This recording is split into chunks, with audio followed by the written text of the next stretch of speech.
mean, I don't think you have to look any further than the actions this week at the Department of Defense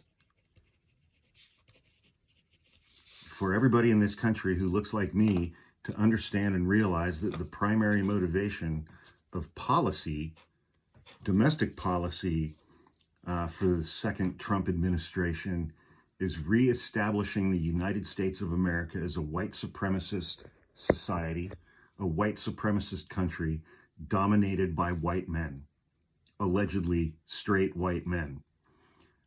And when you look at the DEI purges at the Department of Defense, the information that they've been purging from their websites,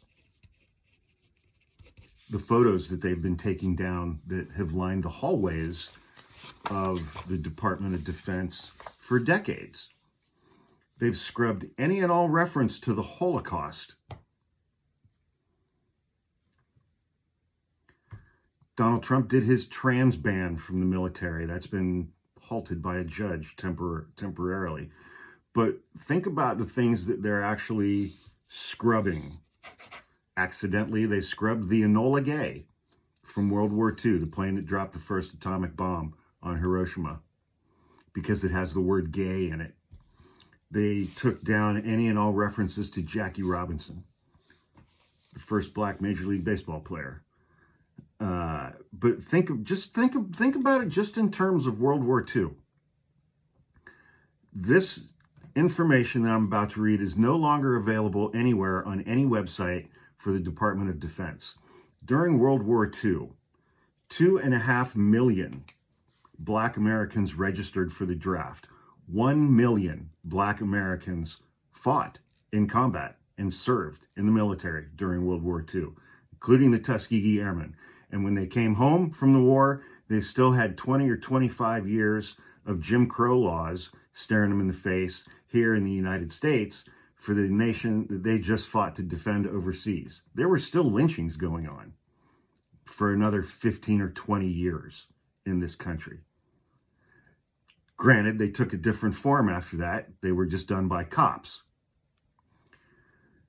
33,000 Japanese Americans fought for the United States in World War II, primarily in Europe, despite the fact that the United States, using the Alien Enemies Act of 1798 that Donald Trump invoked last weekend, using that law, 120 to 125,000 Japanese Americans were inside internment camps, while 33,000 Japanese Americans fought for the United States and Europe.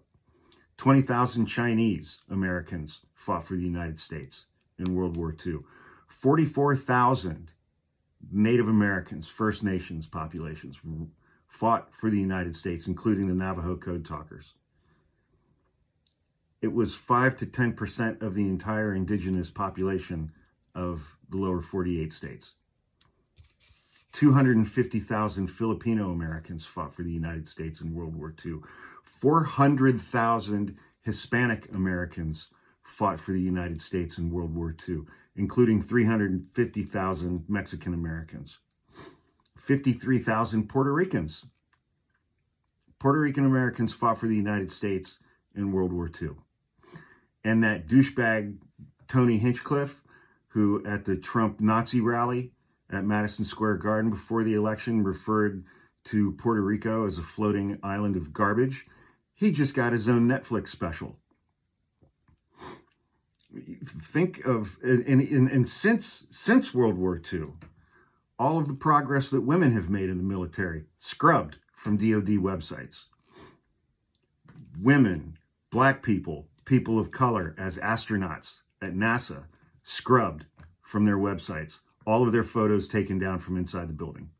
The primary domestic policy motivation and motivating factor for Donald Trump's second term is to restore this country to a white supremacist nation dominated by straight white men.